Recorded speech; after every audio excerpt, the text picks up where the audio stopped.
Bonjour à tous. Comme chaque année, vous savez, la Haute Autorité pour la transparence de la vie publique publie le patrimoine des ministres et comme chaque année, j'hallucine. J'hallucine parce qu'on a une déconnexion totale, mais alors vraiment totale, entre la répartition du patrimoine des ministres, leur discours, la réalité de l'économie. On a quand même des gens qui nous expliquent en permanence, qui nous culpabilisent. Il faut investir dans l'économie réelle, il faut flécher l'épargne vers l'économie réelle et on va regarder ça avec Patrick Thieberge. Bonjour Patrick, je rappelle Bonjour que Marc. Tu es directeur général de Meilleur Taux Placement et quand on regarde les chiffres, ils sont tout simplement hallucinants. Alors, bon, alors moi je trouve que c'est une bonne nouvelle. Même si c'est vrai que par rapport au patrimoine moyen des Français, bon, on a un patrimoine moyen qui est plus élevé. Bon, moi, ça ne me choque pas le fait qu'on ait tant de millionnaires dans le gouvernement. Tu veux peut-être nous donner déjà des chiffres, un peu où est-ce qu'on en est. Si on prend un peu de hauteur, on a à peu près 3 millions de millionnaires en France. C'est plus 20 000 en un an, entre 24. Bon, ça, c'est une bonne nouvelle. C'est une bonne nouvelle, ça veut dire que les Français s'enrichissent. Okay. Si on fait un zoom sur le gouvernement, effectivement, le gouvernement, on en a beaucoup plus cette année avec le nouveau gouvernement. C'est 22 ministres sur 36 qui détiennent plus de 1 million d'euros. Bon. Ça représente 61% des ministres qui sont millionnaires. Bon, c'est bien. C'est bien. Ça veut dire qu'il y a aussi un enrichissement de ces ministres. Si on compare avec le gouvernement d'Elisabeth Borne, on était à 46%. On avait 19 millionnaires parmi les 41 membres du gouvernement de l'époque. Alors on va dire que jusque-là tout va bien. Je rappelle quand même qu'on a eu le rapport d'UBS Global Wealth, que les deux premiers pays en termes de millionnaires, bon sans surprise, c'est les États-Unis et la Chine, et nous on est troisième, donc ce qui est quand même pas mal. C'est une bonne nouvelle. Avec 2 890 000, donc près de 3 millions de millionnaires, comme tu l'as dit tout à l'heure. Alors, si on regarde... jusque-là tout va bien, on va dire, mais alors quand on commence à regarder ce qu'ils ont en portefeuille, franchement j'ai eu envie de pleurer, moi. C'est vrai, à ce point-là. Oui, parce que je trouve ça... Alors on peut citer quand même que le montant moyen brut, c'est 2,9 millions d'euros. Ouais. Le montant est quand même assez important. Si on regarde quand même les plus gros, c'est Marc Ferracci avec 23 millions d'euros, avec Éric Lombard juste derrière avec 21 millions d'euros. C'est des prises de participation dans des sociétés familiales ou pas qui leur permet d'avoir un patrimoine financier relativement important. Néanmoins, la répartition de ce patrimoine-là, c'est ça que ça deviendra. C'est dramatique. Principalement sur de l'immobilier. Ouais. Bon, ça, ok, ça c'est normal, c'est le placement préféré des Français. Ouais. Et après, sur la partie financière, on regarde les statistiques, 2% détiennent de l'argent dans un PEA, l'assurance vie, c'est à peine 9%, et le compte titre, c'est à peine 4%. Tout le reste, c'est investi dans des comptes courants ou des comptes surlivrés. Donc non placés. C'est pas investi. C'est pas investi, tu as raison. Dingue. Et je vais te demander de les conseiller, parce que je pense qu'ils sont vraiment au niveau zéro aujourd'hui du placement, quoi. Alors, moi, je pense que ce qui est intéressant, c'est que ça représente et ça illustre d'abord plusieurs choses. La complexité du rapport des Français avec l'argent. C'est-à-dire qu'on voit très bien, tu as eu une levée de bouclier, des articles, un gouvernement de millionnaires. Je rappelle qu'aux États-Unis, dans le gouvernement, les plus pauvres ont entre 100 et 200 millions et il y a énormément de milliardaires aux États-Unis. D'accord. Donc, la première chose, c'est déjà, on voit les premières réactions. Ah là là, ce ministre de riche. La deuxième chose, alors il y a toute une discussion avec des articles du Canard enchaîné sur le fait qu'Éric Lombard aurait sous-évalué son patrimoine immobilier. On ne va pas rentrer là-dedans. Mais l'idée, c'est quand même d'essayer de sous-valoriser, non pas pour essayer de gratter de la fiscalité, c'est aussi pour apparaître le moins riche possible. C'est-à-dire que là, on essaye de sous-évaluer son bien immobilier pour dire non, mais attendez, ne m'attaquez pas, je ne suis pas riche. Donc ça, c'est le deuxième truc qui m'a vraiment frappé. Et puis, le troisième chose qui me frappe, c'est l'hypocrisie globale. C'est-à-dire que dans les échos, dans les journaux, sur les médias, on voit défiler, gouvernement après gouvernement, des gens qui nous expliquent, qui nous culpabilisent, nous, Français, épargnants français, en disant « Ben non, les gars, ça va pas, quoi. Vous faites du livret A, vous laissez votre argent dormir dans les portefeuilles. Il faut investir dans l'économie réelle. Et voilà, la grande formule, tu l'as dit, il faut investir dans l'économie réelle. Patatras, tu regardes le patrimoine. Et si tu mets Éric Lombard, qui a une entreprise familiale, tu regardes les autres, mais ils n'ont pas d'action. Ils n'investissent pas en bourse. Alors, on sait très bien qu'ils n'ont pas le droit d'investir en direct et tu dois donner un mandat de gestion, mais ça ne t'empêche pas d'avoir un PEA, Ça ne t'empêche pas d'avoir des unités de compte, ça ne t'empêche pas d'avoir une assurance vie. Alors ça reflète quoi? D'abord, ça reflète une hypocrisie totale du monde politique. C'est-à-dire qu'on vient culpabiliser l'épargnant, on lui explique que lui doit prendre des risques, que lui doit aller sur des produits parce que, alors messieurs, il faut investir dans la défense, il faut investir dans l'économie réelle. Qu'est-ce que vous faites, quoi? Vous êtes en train de vous enrichir en dormant, en ayant des produits de taux d'intérêt qui rapportent de l'argent. Donc ça m'horripile. Faites ce que je dis, mais pas ce que je fais, en fait. Mais totalement, mais ça m'horripile complètement. Et puis la deuxième des choses, c'est il y a ce côté, la bourse, c'est mal, quoi. Investir dans une entreprise, c'est mal. Le capitalisme, parce que c'est ça le capitalisme. Le capitalisme, c'est investir dans du capital des entreprises. On rappelle quand même que s'il n'y avait pas du capital dans les entreprises, on n'aurait pas d'économie. S'il n'y avait pas d'économie, il n'y aurait pas d'emploi. Et eux ne font rien de tout ça. Tu as donné des chiffres qui sont aberrants. C'est-à-dire que le PEA, c'est rien. Le compte titre, c'est rien. Alors, écoute, ce qu'on va faire, parce que moi, ils me font de la peine. Hein, ils me font de la peine parce que d'abord, ils sont dans l'hypocrisie. Ils me font de la peine parce qu'ils sont malheureux d'être millionnaires et qu'ils ont honte. Et ils me font de la peine parce qu'ils ne savent pas gérer leur argent ou ils ne veulent pas le gérer. Alors, je rappelle quand même la plus grande aberration française, contre laquelle, chez Meilleur Taux Placement, on passe son temps à se battre, c'est le montant que vous, Français, vous laissez sur les comptes courants.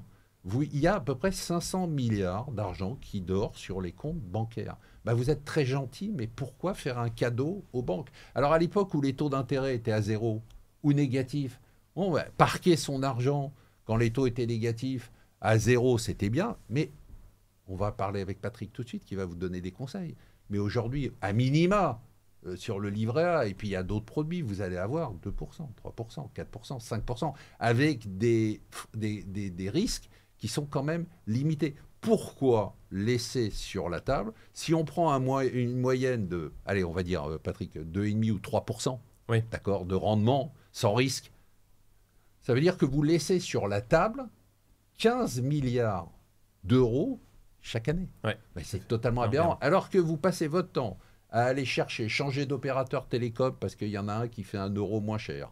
Vous faites le tour du quartier pour essayer de trouver un supermarché, un Lidl qui vend moins cher qu'un Intermarché ou qu'un Leclerc. Et là, vous avez un pouvoir d'achat à récupérer immédiat, tout de suite. Il n'y a rien à faire. Vous prenez votre argent, il est en compte courant, vous laissez sur votre compte courant que 3 mois de dépenses, allez, on va dire, et puis le reste, vous le placez. Alors Patrick, qu'est-ce qu'on peut leur conseiller à ces pauvres ministres qui sont riches mais qui gèrent si mal?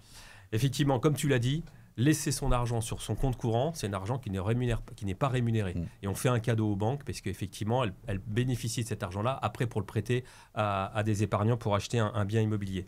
Néanmoins, on peut aujourd'hui placer son argent sans risque. Il y a des gens qui ne souhaitent pas prendre de risques sur les marchés. Et on comprend. On comprend. Voilà. On peut investir. Je reprends l'exemple de l'assurance vie sur du fonds euro, capital garanti à 3% net par an.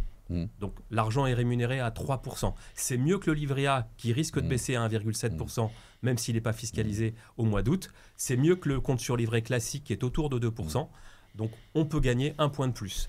Et attends, excuse-moi, je fais une parenthèse. Nous, on propose aussi des contrats d'assurance vie fonds en euros boostés. Ouais, effectivement, aujourd'hui, les assureurs apportent un boost supplémentaire. On peut aller chercher du 4,6% en 25, sans risque et en 26. Pourquoi s'en priver? Et je rappelle quand même la fausse croyance des Français, qui est fausse. Quand je mets mon argent en assurance vie, je suis bloqué pendant 8 ans. Non, vous n'êtes pas bloqué. On peut faire un rachat à tout moment, au bout d'1 mois, au bout de 6 mois, au bout d'1 an, au bout de 2 ans, au bout de 3 ans. La fiscalité est assouplie au bout de 8 ans, parce qu'on a des avantages qui sont de 4 600 C'est important euros que tu le rappelles. Pour une personne seule, c'est-à-dire ou 9 200 que pour un l'idée que l'argent est bloqué 8 ans est faux. Exactement. Donc, on peut placer son argent sans risque sur un contrat d'assurance vie avec un 3% net ou un taux boosté aujourd'hui qu'il faut profiter parce que ça ne va pas durer. Comme tu le dis régulièrement, les taux vont baisser. Évidemment. Donc, allez positionner votre argent pour avoir une rémunération attractive pendant 2 ans. Juste, ce que tu nous dis, c'est à minima, livret A et les super livrets. Voilà, pour comme une nous, petite on a partie de ces liquidités de 3 mois où tu fais face à des coups durs. Ensuite, contrat d'assurance vie ou PER avec un fonds en euros et, si possible, un fonds en euros boosté. Exactement. Okay. Ensuite, et ensuite, on va prendre un petit peu de risque. pour ceux qui sont appétents au risque, et on va diversifier les placements. Diversifier les placements, c'est quoi? C'est investir, on le dit souvent, dans des actifs quand on est sur du moyen long terme illiquide, de la dette privée. Aujourd'hui, on arrive à avoir des produits de qualité avec un niveau de risque relativement faible. Quel objectif de rendement? Avec un objectif de rendement qui va autour de 9. 8,5, 9 par rapport à 0, quoi. Exactement. Okay. Donc, ce qui est dommage de ne pas en profiter. Merci. Le private equity, donc l'investissement dans les actions non cotées, là aussi. Dans l'économie réelle. Dans l'économie réelle. Et on ne le fait pas en direct dans une entreprise, on le fait au travers d'un fonds, des gérants qui sont spécialistes de ce type d'investissement. On peut aller chercher du 10-12%. On a un niveau de risque qui est élevé. Parce qu'on peut plus élevé, il faut le dire. Voilà. Avec un niveau de liquidité qui est quand même moins fort, il faut le dire. Exactement. Ok.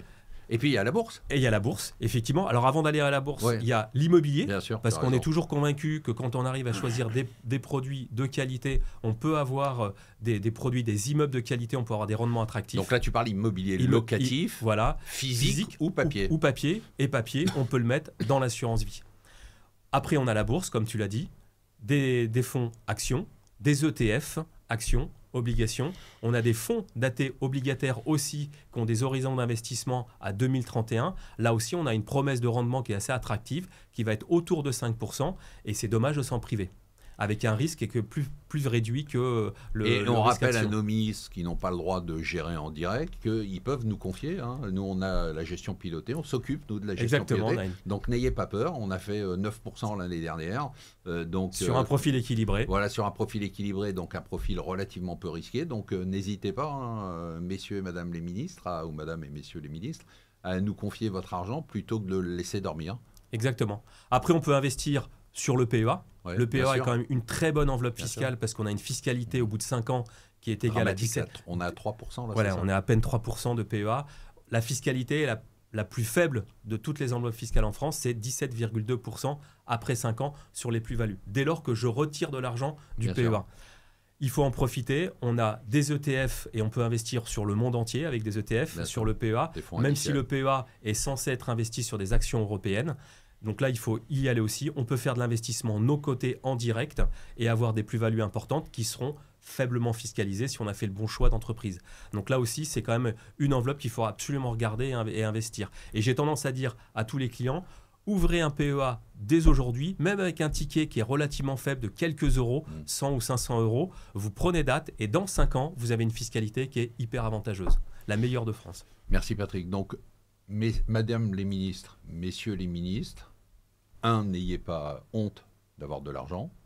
2, n'ayez pas honte d'avoir des biens immobiliers qui valent un peu plus que ce que vous pourriez déclarer.